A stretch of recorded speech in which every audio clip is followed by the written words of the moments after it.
Hey folks, my name is Jatin and I'm the head of verbal ability and reading comprehension at 2IIM. And in this video, I'll talk to you about how you can start your CAT preparation from the month of May. Now, the most common question that we get from aspirants like you at this time of the year is it possible to crack CAT with a very high percentile if I start preparing now? The answer to that is a definite, emphatic yes. So don't worry about that. You can definitely crack CAT if you start preparing now. Will you have to work hard? Absolutely yes. Will you have to put in sincere and consistent efforts? Absolutely yes. So if you're ready to do that, you can definitely crack CAT. Now let's look at your preparation timeline.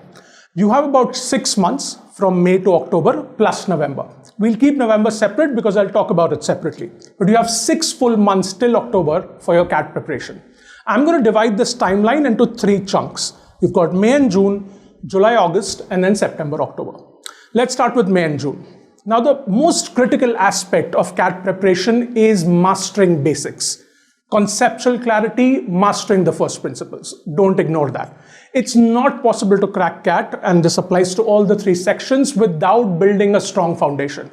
Don't fall for shortcuts, don't fall for hacks. Those are all scams. CAT demands respect. It's one of the most challenging exams in the world, and the only way to crack it is to build a very strong foundation. So in the first phase of your preparation, which is May and June, you should be focusing on that. Focus on achieving conceptual clarity and mastering the basics.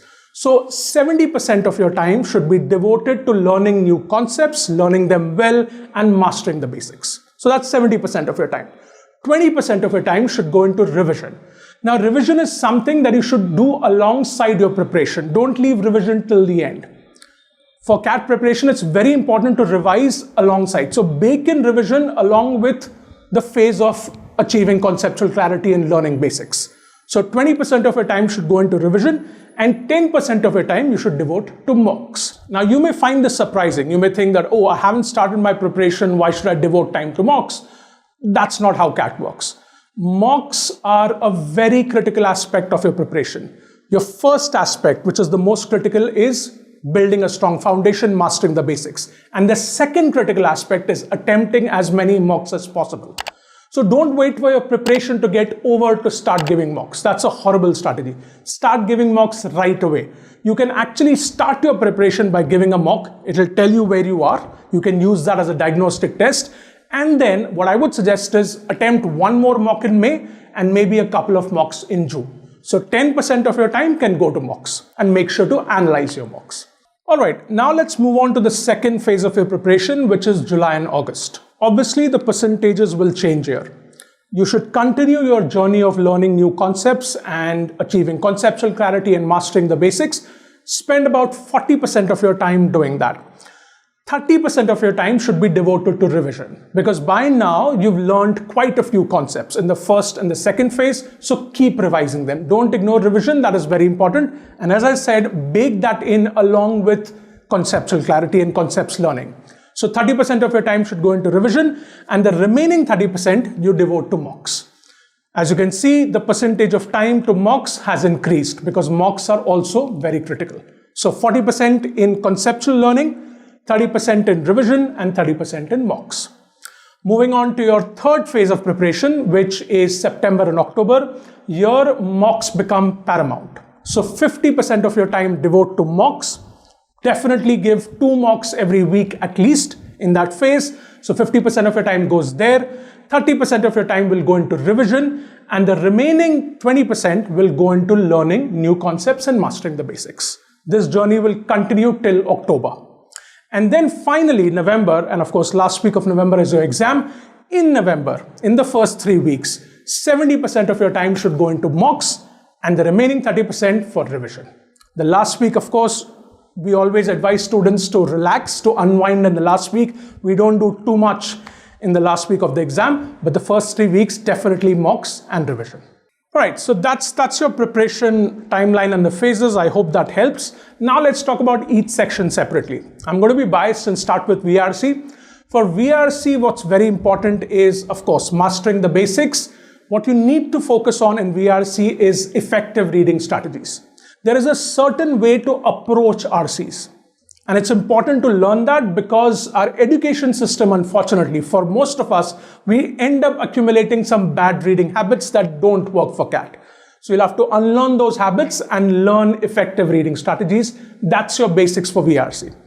Then you start your leisure reading. Leisure reading is very important. You have to read consistently every day. I advise students to read for 1 hour per day. You don't have to start with 1 hour. You can start with 30 minutes and gradually build it up. This is leisure reading, recreational reading. You read newspapers, Bharat's reading list, magazines, fiction books, non-fiction books. It's very, very recreational, relaxed leisure reading, but it really helps to build reading skills and helps you in the VRC section. And the third thing that you have to obviously do is to start practicing questions. So learn the strategies for each question type for RC. Don't ignore verbal ability and start practicing those questions.